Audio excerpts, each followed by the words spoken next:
local coverage you can count on. This is Wayne 15 News at 6. A likely tornado hits part of our area just a few hours ago. That is a live look right now at the damage in Jay County. We're going to hear more from Wayne 15's Britt Soleil, who is there in just a few moments. But let's start our team coverage tonight with Chief Meteorologist Nicholas Ferrari. That likely tornado in Jay County, but severe weather rolled through several counties in our area as well. Let's get right over to Nicholas. That's right. Just think about what an active day of weather it has been. We started off with one round of non-severe rain and thunderstorms, though still pretty impactful in the morning. Then during the afternoon, storms refired as we expected. And what happened here right before 3 o'clock, our first severe thunderstorm warning in 219 days. Quite a stretch without a severe thunderstorm warning. Then as we got to 4 o'clock, our first tornado warning in 311 days in the region. And this is what happened.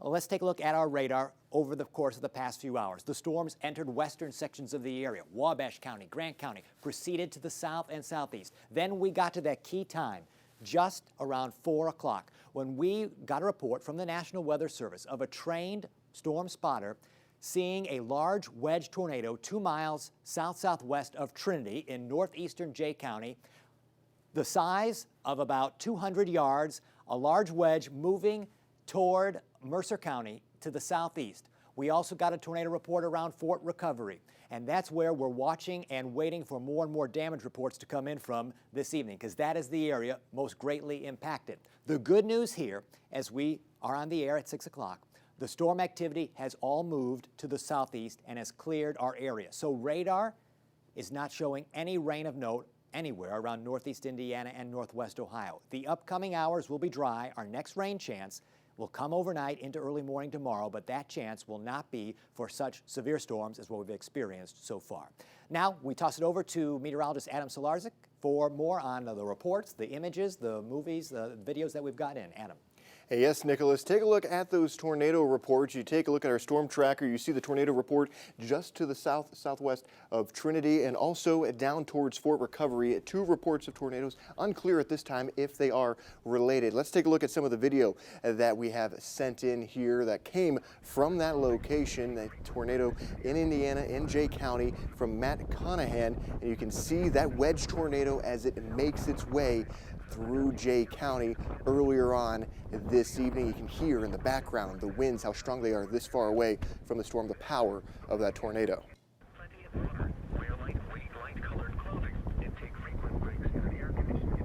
And we also received many photos through our reported feature on wane.com. Take a look at this one from Felix near Trinity as that tornado started to reach down towards the ground. Could very well be on the ground in its initial stages there. This one from Harold of the tornado, not in wedge form, but in a more traditional shape that you may think about whenever you see that there. And also this one from Phil east of Bryant. That tornado still on the ground. Lots of photos coming to us through our reported feature. You can also send those to us on wane.com as we get more images in. Where we do have images right now, though, is in Jay County. That's where we find Wayne 15's Britt Soleil.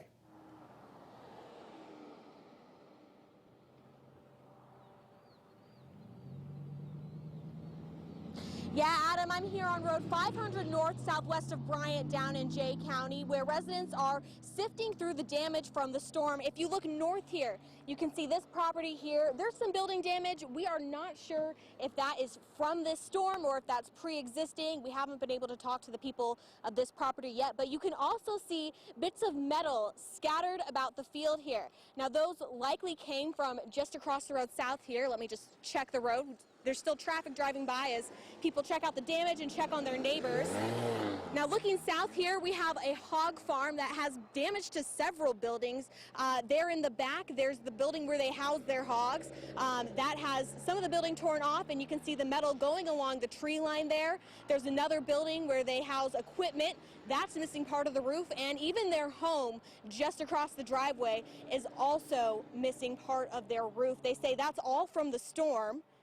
Now, they are working to get the hogs out of there. They say that's their main priority right now, but they're waiting a little bit because they have these power lines down across their driveway, so they're actually not able to evacuate them at this time. So they're working on that. There's people who keep coming out here to help them, and they've heard from several people in the area down the road on the other side of some of these trees here that have also had damage. I know we passed by a house earlier that was also missing part of the actual front part of the house. So we are going to drive around a little bit more once we finish up here and try to talk to some of these people and get some more of this damage. We're also going to be touching base with the Jay County Emergency Management, and we'll keep you guys updated with that and all the latest over on wane.com. Reporting live in Jay County, Britt Soleil, Wayne 15 News. All right, Britt, thank you for our team coverage tonight. And as she said, head to wane.com. You can see many more pictures submitted by you of the severe weather this afternoon. Now, new tonight at 6, the Allen County Board of Commissioners today approved a resolution to opt out of Indiana's legislation regarding lawsuits against opioid companies. Instead, the county will move forward with its own lawsuit against opioid distributors and manufacturers for damages caused by the opioid crisis. The board's staff attorney says money from a state settlement would likely not be enough to cover the damages sustained by the county as a result of the crisis. Fort Wayne City Council will vote on making the same move at its meeting next week. The northbound ramp from I-69 to Illinois Road, that's 305A, is now reopened. Drivers heading north on the interstate who want to go east on Illinois now have a traffic light. Eventually, that exit ramp will be used to go either way on Illinois. But as for now, you can only go east towards Jefferson Point. This work is part of a major reconstruction project to help with traffic at that interchange. Several small fires in a neighborhood south of downtown are being investigated as possible arsons. Those investigations also include an incident that happened this morning at a popular Fort Wayne restaurant. Wayne 15's Chris Darby continues our coverage. Yeah, we've heard from several viewers about small fires around the Broadway-Creighton area just south of downtown early yesterday morning. We're doing some investigating ourselves now after a separate incident in that area this morning at Mad Anthony Brewing Company. The fire this morning happened near Broadway and Taylor Street around 3:15. Two vans belonging to Mad Anthony Brewing Company were heavily damaged in the incident. A spokesperson for the Fort Wayne Fire Department confirming to us that the incident is being treated as a possible arson. The fire department is also investigating several other small fires in that area going back to yesterday. That same spokesman for the fire department tells us those incidents are also all being looked at as possible arsons, but the department is not officially connecting them to what happened this morning. Going through the fire and police activity logs, we found at least 4 fires happening within just a couple of blocks of Mad Anthony. Those include the 800 block of West Creighton, 1300 block of Maple Avenue, and the 1300 block of Scott Avenue. All of those connect to Broadway. No other details on the investigation have been provided by the fire department. In Studio 15, Chris Darby, Wayne 15 News. All right, Chris, thank you. Now, if you're looking to buy a bike this summer, you might be out of luck. Companies across the U.S. still experiencing shortages, including at Fort Wayne Outfitters. Forrest Bander is a shop, retail, and rental manager there. He confirms the shortage is for real, says it's part of a supply chain issue brought on by high demand. The pandemic slowed production, and manufacturers have yet to catch up. Market research shows sales of bikes between December and February grew 55% compared to the same period a year ago. Bander says suppliers trying to get back on track. What's happening is they've taken their ordering processes and they've shifted them. So we would normally order a little bit later in the year for 2022. And so they basically shut down production for 2021, except for what they're fulfilling, and taking orders now for 2022, and so they can have a better game plan for production. Now, if you're willing to spend, the higher-end models are still available if you're ready to pay that price. The budget options, though, are flying off the shelves the fastest. The Fort Wayne community came through in a big and generous way. You may know Wayne 15 held a food drive for the Community Harvest Food Bank yesterday as part of our company's Day of Caring. Well, Community Harvest just told us that we collected 10,376 pounds of food, along with $95 in cash donations. Again, thank you so much for your generosity. Your donations will go a long way in helping those less fortunate in our community. Scrambling to figure out what to get Dad for Father's Day? We have a list of ideas for you on wane.com, and of course you can shop local. So luckily, there are plenty of craft breweries to celebrate in Fort Wayne. If you don't want to go to an actual brewery, you can pick up your favorite craft beers at various retail locations. Sweets, never a bad idea. You can visit local shops like DeBrand Fine Chocolate or the Cookie Cottage over on Washington Center Road. If Dad enjoys the outdoors, check out Fort Wayne Outfitters for apparel or rentals on equipment like bikes or kayaks. More gift ideas from local shops are on our website, wane.com. Still to come on Wayne 15's News at 6, Senator Todd Young joins Governor Holcomb to tout the benefits of Young's bill to make the U.S. more competitive with China. That story in about 6 minutes. But first, we'll take you to Ribfest. Yum! When your number one News at 6 returns. Local coverage you can count on continues with Alyssa Ivinson and Dirk Rowley. You're watching Wayne 15 News at 6. If you smell barbecue in the air, you're not imagining things. Ribfest is back in downtown Fort Wayne. The festival kicked off yesterday at Headwaters Park. It features award-winning barbecue vendors from across the country, as well as a full lineup of entertainment. The festival attracts about 40,000 guests every year, eating about 25 tons of barbecue. Organizers say everything is back to the way it was before the pandemic. Ribfest opens at 11:30 in the morning. Admission is free until 5:30 each day. After that, it's $6 for adults, $3 for kids 8 to 17. Sunday admission is $3 for anyone 10 and older. And dads, you get in free. I had the yummy job of judging the ribs this afternoon. You should check it out. Nice. Three Rivers Music Theater is ready to dazzle audiences tonight with a Pride-themed cabaret show. True Colors, a celebration of pride, features the iconic hits of pop music, stage, and screen that celebrate unity, equality, and love. Local drag performers, including Tilda Whirl, are the hosts. Tonight's show starts at 8 p.m. at the Embassy Theater. Tickets are $30 or $20 for students. There will also be 2 sign language interpreters to help with the show as well. All right, Nicholas, we are now in the calm after the storm. Yes, it's a good place to be. The thing is, we're still thinking about Jay County and the likely tornado there, likely large tornado. But yes, the storms have cleared out. We are dry for the time being. More storm chances come over the weekend. We'll talk about that. In fact, some as possible as early as tomorrow morning. We'll time those out for you hour by hour coming up in the forecast. Local coverage you can count on continues with Alyssa Ivinson and Dirk Rowley. You're watching Wayne 15 News at 6. Senator Todd Young is touring the state to promote his legislation focused on making the U.S. more competitive with China in science and technology. He joined Governor Eric Holcomb at an event in Fishers to discuss the impact of the legislation on Hoosiers. The bill recently passed the U.S. Senate on a 68-32 vote. It invests $250 billion in areas like artificial intelligence, computing, and advanced manufacturing. Young says it could bring more jobs in these areas to Indiana and possibly one of 10 regional tech hubs under the Department of Commerce. These tech hubs will launch innovative companies, revive American manufacturing, invite venture capital into places that deserve more of it. And then, of course, our superior location. All that research and development right next to the #1 manufacturing state in the country per capita. The bill still needs to be passed in the House before it heads to the president's desk. Some members of Indiana's congressional delegation are opposed to the legislation. Senator Mike Braun voted against it, citing concerns over spending and the removal of pro-life amendments from the legislation. Representative Jim Banks has also been vocal against the bill. Local coverage you can count on continues with Chief Meteorologist Nicholas Ferreri's live Doppler 15 Fury forecast. An active weather day across the region, but things are calm now from north to south, and our chance at seeing additional severe weather here this evening is minimal. Our next round of rain and thunderstorms, likely non-severe, will track in during the early morning. Then we'll see some periods of rain over the course of the weekend. You'll see that on Futurecast. But let's focus on the now.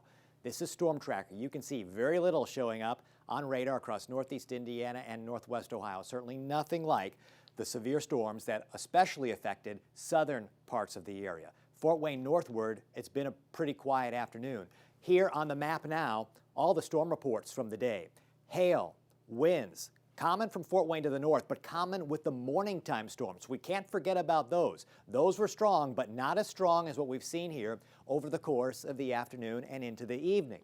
Again, the big story of the day so far, the tornado, the large wedge tornado spotted just to the northeast of Portland near Trinity, Ohio, 2 miles south-southwest of Trinity. Then another tornado, perhaps the same tornado, spotted near Fort Recovery, Ohio. The National Weather Service will analyze this area tomorrow and compile all the evidence together to figure out what really happened here. Was it one sole tornado? Was it the same tornado that went down, came back up, and came down again, or maybe it was two completely different tornadoes. We'll know more within the upcoming days. What the spotter relayed to us was that this was a large wedge tornado when it was on the ground near Trinity, 200 yards wide. That's about 600 feet wide. That's the length of the Space Needle, to give you some perspective there, and it was tracking to the southeast at that point.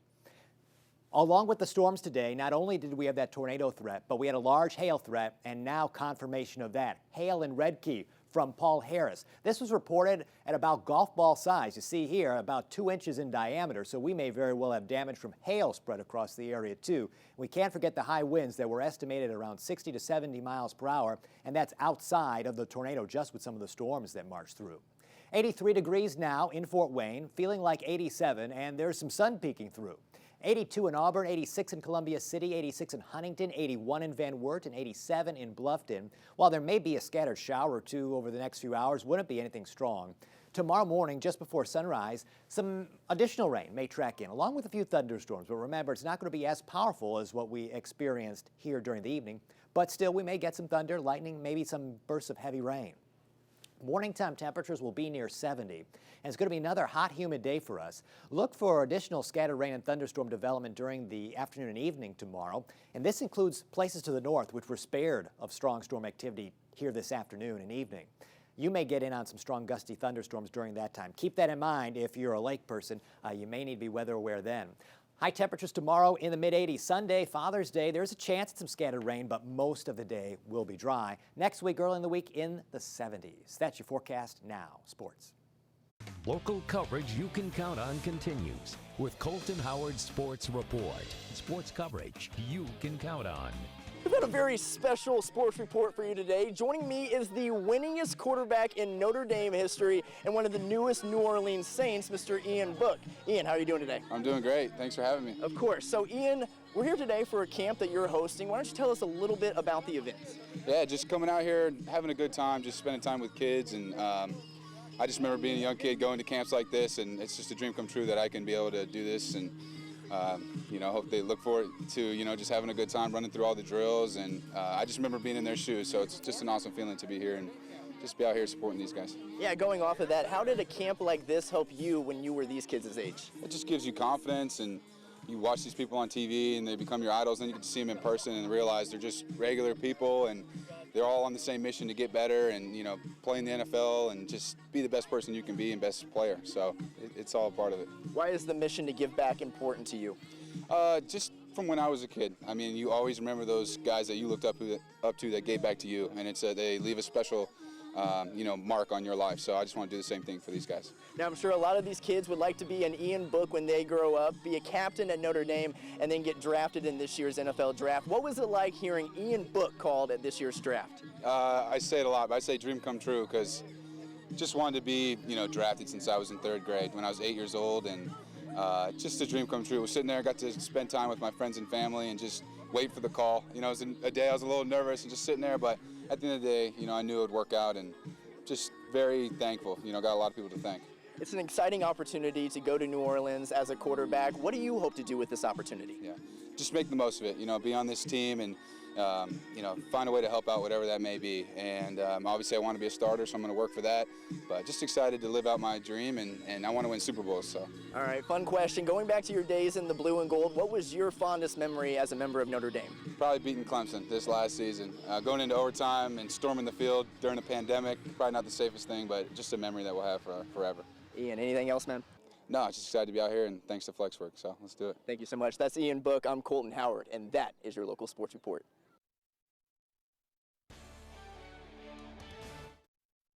Radar clear now. Next chance of rain early morning tomorrow. See you at 11.